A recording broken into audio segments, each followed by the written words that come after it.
नमस्कार, मैं उर्मिला यादव अपने YouTube चैनल में आप सभी का स्वागत करती हूँ।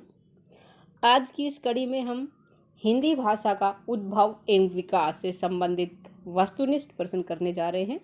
ये हमारा प्रैक्टिस टेस्ट नंबर 2 है। पहला भाग हम कर चुके हैं।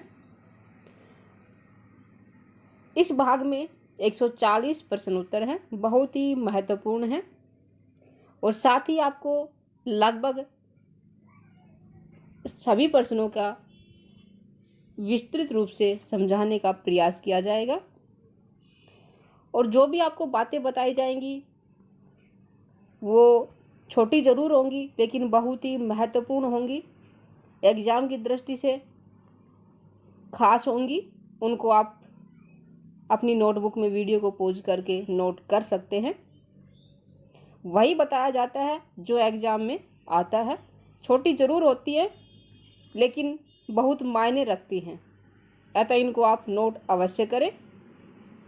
आज के प्रश्न उत्तर शुरू होते हैं। अब प्रश्न नंबर 1, अवधि शब्द का भाषा के अर्थ में सर्वप्रथम प्रयोग किसने किया? विकल्प है रहीम ने या जायसी ने या फिर अमीर खुसरो ने या फिर तुलसीदास ने। इस प्रश्न का उत्तर क्या होगा? अमीर खुसरो। अमीर खुसरो ने अवधि शब्द का भाषा के अर्थ में सर्वप्रथम प्रयोग किया था। अमीर खुसरो के बारे में कुछ जानकारी देना चाहूंगी कि अमीर खुसरो, इनका जन्म 1255 में हुआ था, 1255 में, और इनकी मृत्यु 1324 में हुई थी। ये संगीतज्ञ, इतिहासकार, कोशकार, बहुभाषाविद एवं बहुत ही अच्छे कवि थे। इनका वास्तविक नाम अबुल हसन यमुनुद्दीन मुहम्मद था। क्या था? अबुल हसन यमुनुद्दीन मुहम्मद था। और ये मध्य एशिया की लाचन जाति के तुर्क सैफुद्दीन के पुत्र थे। जाति क्या थी? लाचन। कौन सी जाति थी? लाचन। लाचन जाति के तुर्क सैफुद्दीन के पुत्र थे, यानी कि इनके पिता का नाम सैफुद्दीन था।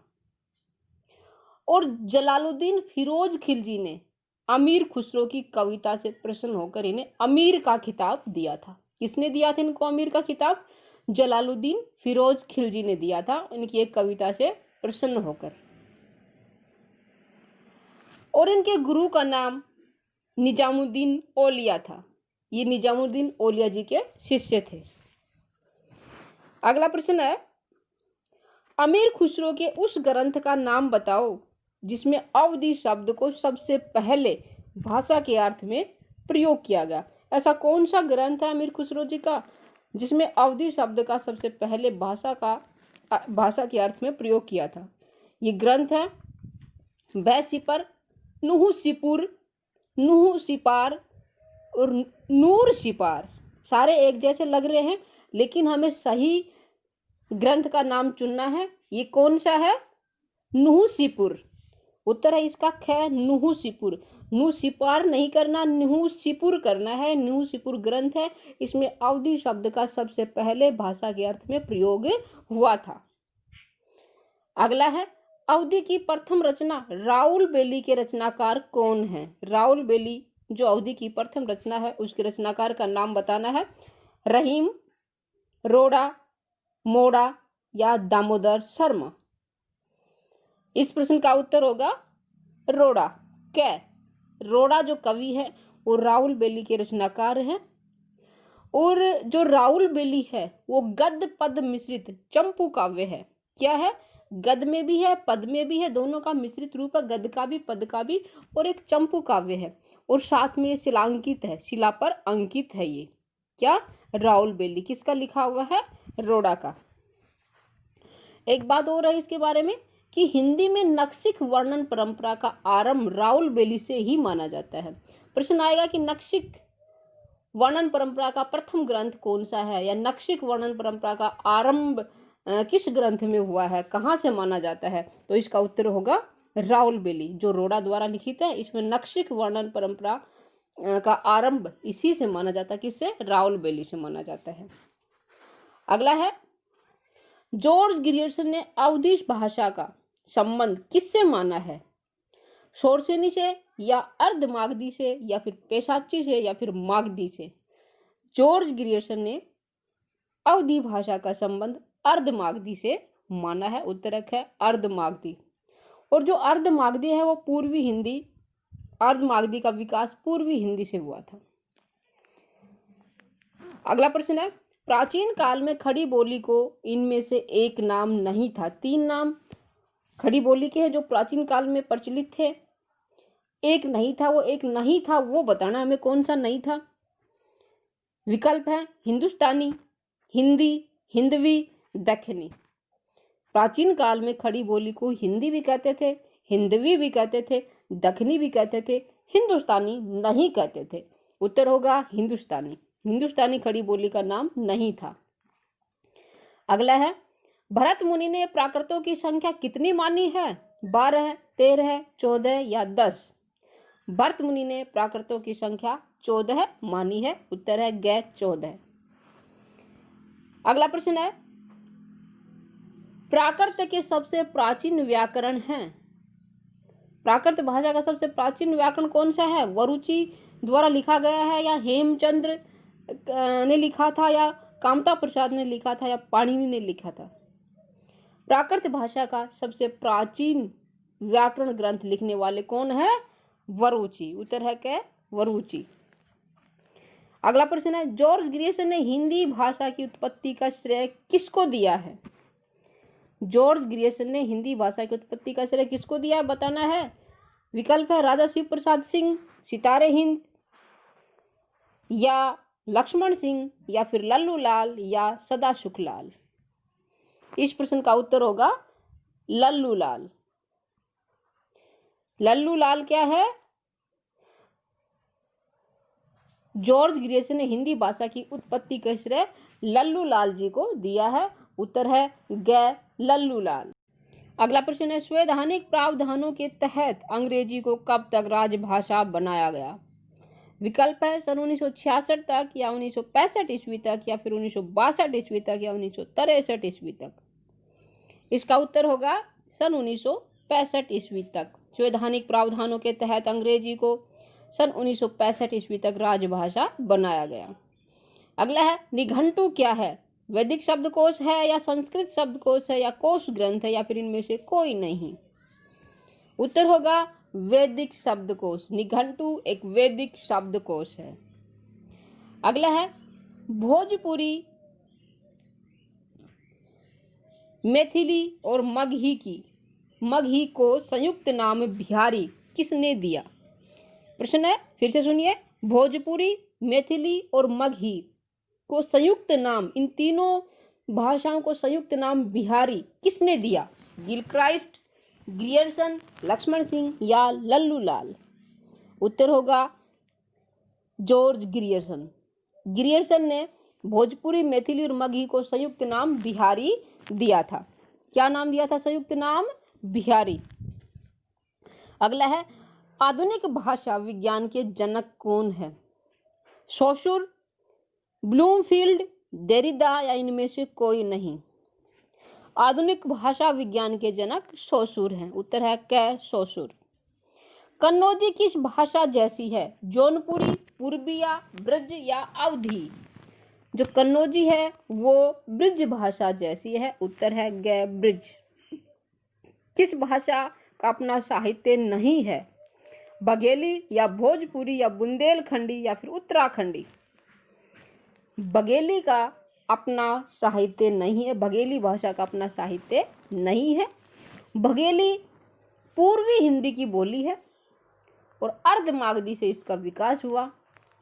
बघेलखंड इसका मुख्य केंद्र है। 3 बातें बताई हैं बघेली के विषय में, बहुत ही महत्वपूर्ण है, इनको आप नोट करें।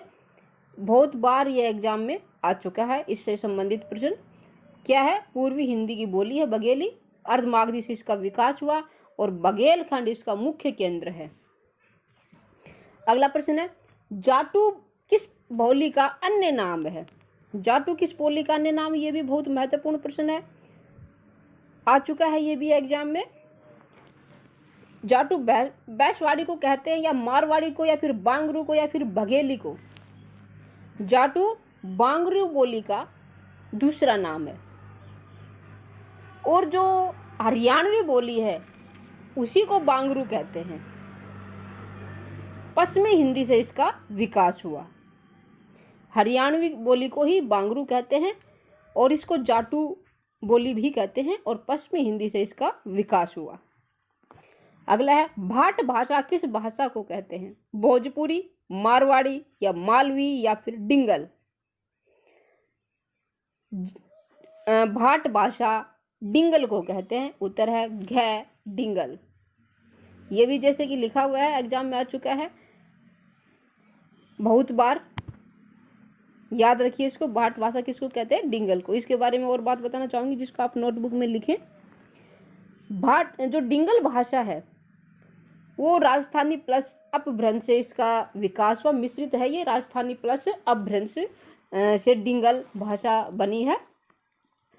और राजस्थान के चारण कवियों ने डिंगल भाषा का प्रयोग किया। किसने किया? राजस्थान के चारण कवियों ने डिंगल भाषा का प्रयोग किया। और डिंगल शब्द का सर्वप्रथम प्रयोग बाकी दास ने कुकवि बतीसी में किया। किसमें किया? बाकी दास ने अपने ग्रंथ कुकवि बतीसी में डिंगल शब्द का सबसे पहले प्रयोग किया था। और डिंगल राजस्थानी प्लस अपभ्रंश का मिश्रण है, का मिश्रित रूप है। और राजस्थान के चारण कवियों ने डिंगल भाषा का प्रयोग किया। अगला प्रश्न है भाषा के दो आधारभूत तत्व कौन से हैं? भाषा के दो आधारभूत तत्व क्या हैं? ध्वनि और अर्थ, या शब्द और वाक्य, या फिर वाक्य और पद, या वर्ण और शब्द। भाषा के दो आधारभूत तत्व हैं ध्वनि और अर्थ। उत्तर है क्या? ध्वनि और अर्थ। अपभ्रंश को प्राकृताभास हिंदी किसने कहा? राहुल सांस्कृत्यायन, नरेंद्र शर्मा, या आचार्य शुक्ल, या फिर ग्रियर्सन।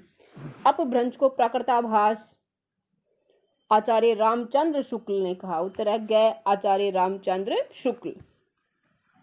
अगला है अपभ्रंश को अण अण भाषा किसने कहा? किशोरीदास वाजपेयी, किशोरीदास, या फिर सुनीति कुमार चटर्जी, या फिर भोलानाथ तिवारी। अपभ्रंश को अण अण भाषा किशोरीदास वाजपेयी ने कहा था। उत्तर है क्या? किशोरीदास वाजपेयी। अगला है वल्लभी के राजा धारसेन द्वितीय के शिलालेख में किसके नाम का सर्वप्रथम उल्लेख मिलता है? अपभ्रंश का, या लौकिक संस्कृत का, या प्राकृत का, या फिर पाली भाषा का। वल्लभी के राजा धारसेन द्वितीय के शिलालेख में अपभ्रंश नाम का सर्वप्रथम उल्लेख मिलता है। उत्तर है क्या? अपभ्रंश। नागर, उपनागर और ब्राह्मण को अपभ्रंश के भेद किसने माना है? आचार्य रामचंद्र शुक्ल, मार्कंडेय, नमी साधु, या ग्रियर्सन। इसका उत्तर होगा ख मार्कंडेय। मार्कंडेय ने अपभ्रंश के 3 भेद माने हैं। कौन कौन से? नागर, उपनागर और ब्राह्मण। कितने भेद माने मार्कंडेय ने अपभ्रंश के? 3। कौन कौन से? नागर, उपनागर और ब्राह्मण। अगला है अवहट को देशिक बयाना किसने कहा? विद्यापति, या डॉक्टर रामकुमार वर्मा, या डॉक्टर भोलानाथ तिवारी, या फिर किशोरीदास वाजपेयी। अवहट को देशिक बयाना विद्यापति ने कहा। किसने कहा? विद्यापति ने। विद्यापति के बारे में कुछ महत्वपूर्ण जानकारी। इनका जन्म 1352 में हुआ था। कब हुआ था? 1352 में। इनकी मृत्यु 1448 में हुई थी। और ये अभिनव जयदेव, नवल किशोर, मैथिल कोकिल, कवि शेखर आदि के नामों से जाने जाते हैं। और जो विद्यापति शैव भक्त थे। क्या थे? शैव भक्त थे। लेकिन श्याम सुंदर दास तथा बाबू ब्रिज नंदन सहाय ने इन्हें वैष्णव भक्त कवि माना है। ये बात नोट करने लायक है। विद्यापति वैसे तो शैव भक्त थे, लेकिन डॉक्टर श्याम सुंदर दास और बाबू ब्रिज नंदन सहाय ने इन्हें वैष्णव भक्त कवि माना है। अगला है जयपुरी बोली का दूसरा नाम क्या है? मारवाड़ी, जयपुरी, ढूंढानी, या पूर्वी। जयपुरी बोली का दूसरा नाम है ढूंढानी। हिंदी शब्द का सर्वप्रथम भाषा के अर्थ में प्रयोग किसने किया? हिंदी शब्द का सर्वप्रथम भाषा के अर्थ में प्रयोग किसने किया? विकल्प है अल बरूनी, अमीर खुसरो, लल्लू लाल, रामचंद्र शुक्ल। हिंदी शब्द का भाषा के अर्थ में सर्वप्रथम प्रयोग अल बरूनी ने किया था। उत्तर है क्या? अल बरूनी। और अल बरूनी ने हिंदी शब्द का सर्वप्रथम प्रयोग अपनी किस पुस्तक में किया था? नुहसिपुर, अल हिंद, अल नजूम या इनमें से कोई नहीं। उत्तर होगा ख अल हिंद। अल हिंद अल बरूनी की पुस्तक है और इस पुस्तक में हिंदी शब्द का सर्वप्रथम प्रयोग किया था। किसने किया था? अल बरूनी ने। पुस्तक का नाम क्या है? अल हिंद। किसकी है? अल बरूनी की। अगला है हिंदी का प्रथम व्याकरण कौन सा है? हिंदुस्तानी ग्रामर, शब्दानुशासन या हिंदी ग्रामर या इनमें से कोई नहीं। हिंदी का प्रथम ग्रामर है हिंदुस्तानी ग्रामर। हिंदुस्तानी ग्रामर हिंदी का प्रथम व्याकरण है। अगला है हिंदुस्तानी ग्रामर नामक व्याकरण ग्रंथ के लेखक कौन है? किसने लिखा था हिंदुस्तानी ग्रामर, जो हिंदी का पहला व्याकरण है? कामता प्रसाद, किशोरीदास वाजपेयी या जॉन जोशुआ कैटलर या काका कालेलकर। हिंदुस्तानी ग्रामर नामक व्याकरण ग्रंथ के रचयिता जॉन जोशुआ कैटलर हैं। हिंदुस्तानी ग्रामर के रचयिता कौन है? John Joshua Ketelaar. अगला है दक्षिणी हिंदी की लिपि क्या है? फारसी, देवनागरी, ब्राह्मी या उर्दू। दक्षिणी हिंदी की जो लिपि है वो फारसी है। उत्तर है क्या? फारसी। नागरी लिपि को लोक नागरी नाम किसने दिया? महात्मा गांधी ने या आचार्य विनोबा भावे ने या फिर तिलक ने या मदन मोहन मालवीय ने? नागरी लिपि को लोक नागरी नाम आचार्य विनोबा भावे ने दिया। क्या नाम दिया? लोक नागरी। किसने दिया? आचार्य विनोबा भावे ने। नमी साधु ने अपभ्रंश के कितने भेद माने हैं? 5, 3, 6, 4। नमी साधु ने अपभ्रंश के 3 भेद माने हैं। उत्तर है 3। कौन सा क्षेत्र खड़ी बोली का नहीं है? सूरत, सहारनपुर, देहरादून, अंबाला। सहारनपुर, देहरादून, अंबाला में खड़ी बोली बोली जाती है, लेकिन सूरत में खड़ी बोली नहीं बोली जाती। आधुनिक ब्रज भाषा का ग्रंथ है सूरसागर, कवितावली, रामचंद्रिका या उद्धव शतक। आधुनिक ब्रज भाषा का ग्रंथ है उद्धव शतक। उत्तर है इसका घ उद्धव शतक। उद्धव शतक के रचनाकार कौन हैं? तुलसीदास, ईश्वरदास, जगन्नाथ दास रत्नाकर या लाल दास। उद्धव शतक के रचनाकार जगन्नाथ दास रत्नाकर। और जो उद्धव शतक है ये भरमर गीत परंपरा की रचना है। भरमर गीत परंपरा का ग्रंथ है और इसके रचयिता कौन है? जगन्नाथ दास रत्नाकर। आधुनिक ब्रज भाषा का ये ग्रंथ है। आधुनिक काल में ब्रज भाषा में लिखा गया ग्रंथ है ये। अगला है मारवाड़ी बोली का क्षेत्र है जयपुर, रायपुर, उदयपुर, बीकानेर। मारवाड़ी बोली का क्षेत्र है बीकानेर। बीकानेर में मारवाड़ी बोली बोली जाती है, जो राजस्थानी हिंदी का विकसित रूप है। राजस्थानी हिंदी से इसका विकास हुआ था। अगला है किस क्षेत्र की बोली को काशिका कहा गया है? बनारस, मगध, भोजपुर या बैसवाड़ा।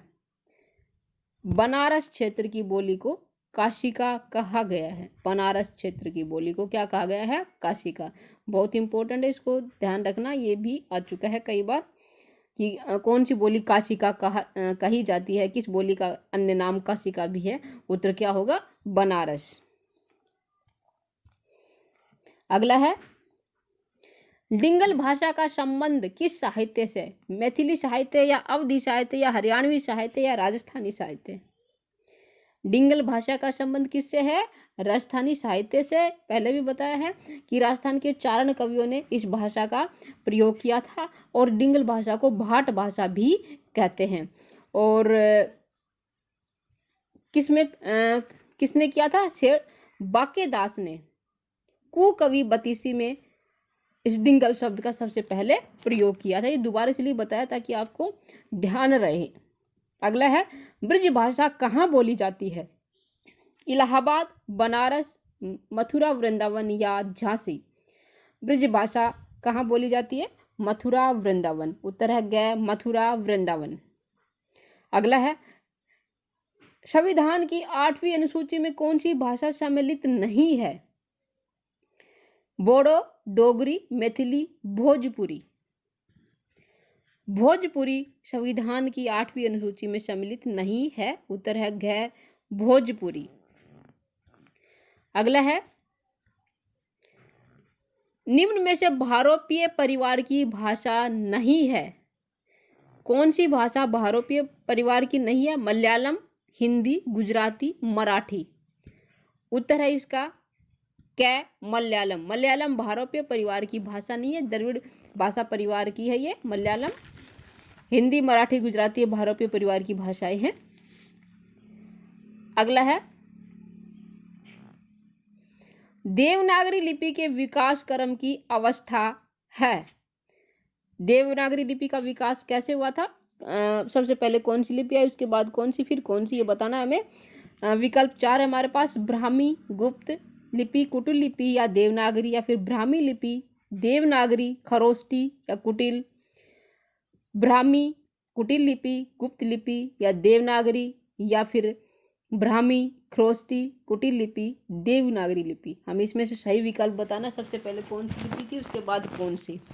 तो इसको याद करने की एक बहुत ही आसान ट्रिक है, उसको आप अपनी नोटबुक में लिखें। ट्रिक है बगकद। बगकद, बगकद, इसको याद रखना, बगकद। इससे आपको आसानी से याद हो जाएगी पहले कौन सी लिपि आई, फिर कौन सी आई। इस ट्रिक, बहुत ही छोटी ट्रिक है, इसको आप अपनी नोटबुक में लिखें और हमेशा याद रखें। सबसे पहले आई ब से ब्राह्मी लिपि, ग से गुप्त लिपि, क से कुटिल लिपि और द से देवनागरी। तो क्या बन गया? बगकद। ब्राह्मी लिपि, ग से गुप्त लिपि, क से कुटिल लिपि और द से देवनागरी लिपि। इसका उत्तर होगा क, ब्राह्मी लिपि, गुप्त लिपि, कुटिल लिपि, देवनागरी लिपि। ये सही क्रम है और यही इसका क्या है? उत्तर है। अगला है, कवितावली किस भाषा में लिखी गई? ब्रिज, संस्कृत, हिंदी या अवधी। कवितावली किस में लिखी गई थी? ब्रिज भाषा में लिखी गई थी। उत्तर है क, ब्रिज। अगला है, खड़ी बोली के लिए सुनीति कुमार चटर्जी ने किस शब्द का प्रयोग किया? कोरवी, जनपदीय हिंदुस्तानी, रेखता, वर्नाक्यूलर हिंदुस्तानी। खड़ी बोली के लिए सुनीति कुमार चटर्जी ने जनपदीय हिंदुस्तानी शब्द का प्रयोग किया। क्या है उत्तर इसका? जनपदीय हिंदुस्तानी। अगला है, राहुल सांस्कृतियायन व भोलानाथ तिवारी ने खड़ी बोली के लिए किस शब्द का प्रयोग किया? कोरवी, बांगरू, रेखता या वर्नाक्यूलर। राहुल सांस्कृतियायन और भोलानाथ तिवारी ने खड़ी बोली के लिए कोरवी शब्द का प्रयोग किया। उत्तर है क्या? कोरवी। अगला है, निम्न में से संविधान की 8वीं अनुसूची में नहीं है। कौन सी भाषा संविधान की 8वीं सूची में नहीं है?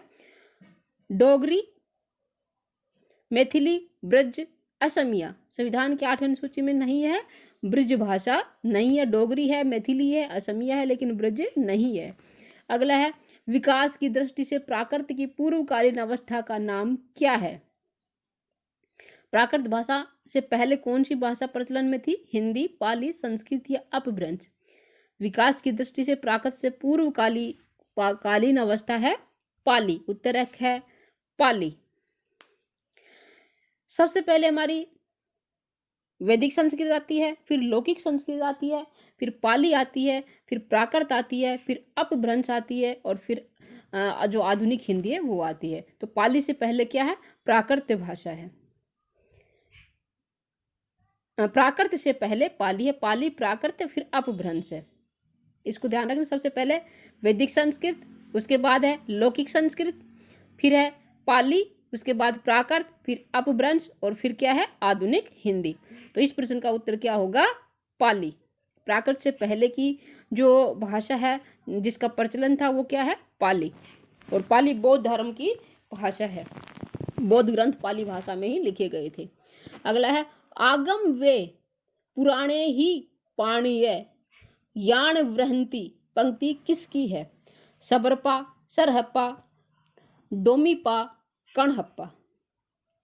ये सारे सिद्ध कवि हैं और ये पंक्ति किसकी है ये बताना है। ये पंक्ति है कणहप्पा की। उत्तर है घ कणहप्पा। कणहप्पा की ये पंक्तियां हैं। कणहप्पा इनका जन्म 820 ईस्वी में हुआ था। कब हुआ था? 820 ईस्वी में। ये ब्राह्मण वंश में उत्पन्न हुए थे, ब्राह्मण वंश में पैदा हुए थे। माफी चाहूंगी, ब्राह्मण वंश में 820 ईस्वी में इनका जन्म हुआ था और जलंधरपा के शिष्य थे। किसके शिष्य थे ये? जलंधरपा के शिष्य थे। अगला है अपभ्रंश की उत्तरकालीन अवस्था है। अपभ्रंश की जो उत्तरकालीन अवस्था क्या है? अवहट, प्राकृत, पाली, संस्कृत। अपभ्रंश की उत्तरकालीन अवस्था का नाम है अवहट। अगला है भाषाओं के पारिवारिक वर्गीकरण का आधार क्या है? भाषाओं के पारिवारिक वर्गीकरण का आधार क्या है? रूप रचना है या इतिहास है या ध्वनि है या अर्थ है? उत्तर होगा इतिहास। क्या है इसका? भाषाओं के पारिवारिक वर्गीकरण का आधार क्या है? इतिहास। अपभ्रंश का मुख्य छंद है दोहा, सवैया, चौपाई या रोला। अपभ्रंश का मुख्य छंद दोहा है। उत्तर है क दोहा। अगला है डॉक्टर सुनीति कुमार चटर्जी के अनुसार पूर्वी हिंदी आधुनिक भारतीय आर्य भाषाओं के किस वर्ग में आती है? उदीच्य, प्रतीच्य, प्राच्य या मध्य देशीय? उत्तर होगा प्राच्य। डॉक्टर सुनीति कुमार चटर्जी के अनुसार पूर्वी हिंदी आधुनिक भारतीय आर्य भाषाओं के प्राच्य वर्ग में आती है। पूर्वी हिंदी बिहारी, उड़िया, असमिया और बंगला डॉक्टर सुनीति कुमार चटर्जी के अनुसार किस वर्ग में आती हैं? प्राच्य, उदीच्य, मध्य देशीय या प्रतीच्य? उत्तर होगा प्राच्य। कै प्राच्य। अगला है संविधान की अष्टम सूची में शामिल भाषा नहीं है। 8वीं सूची में कौन सी भाषा शामिल नहीं है? छत्तीसगढ़ी नहीं है या डोंगरी नहीं है या फिर मणिपुरी नहीं है या मैथिली नहीं है? उत्तर है इसका क्या? छत्तीसगढ़ी। छत्तीसगढ़ी संविधान की 8वीं अनुसूची में शामिल भाषा नहीं है। उत्तर है क्या? इसका क्या है? क्या? छत्तीसगढ़ी। अगला है डॉक्टर धीरेन्द्र वर्मा ने वैदिक ध्वनियों की संख्या कितनी मानी है? वैदिक ध्वनियों की संख्या कितनी मानी है? विकल्प है 12 स्वर, 34 व्यंजन, कुल हो गए 46, या 13 स्वर, 38 व्यंजन, कुल 51, 15 स्वर, 41 व्यंजन, कुल हो गए 56, 14 स्वर, 33 व्यंजन, कुल 50। इस प्रश्न का उत्तर क्या है? ख। डॉक्टर धीरेन्द्र वर्मा ने वैदिक ध्वनियों में 13 स्वर और 38 व्यंजन माने हैं। कुल मिलाकर 51 हो गए हैं।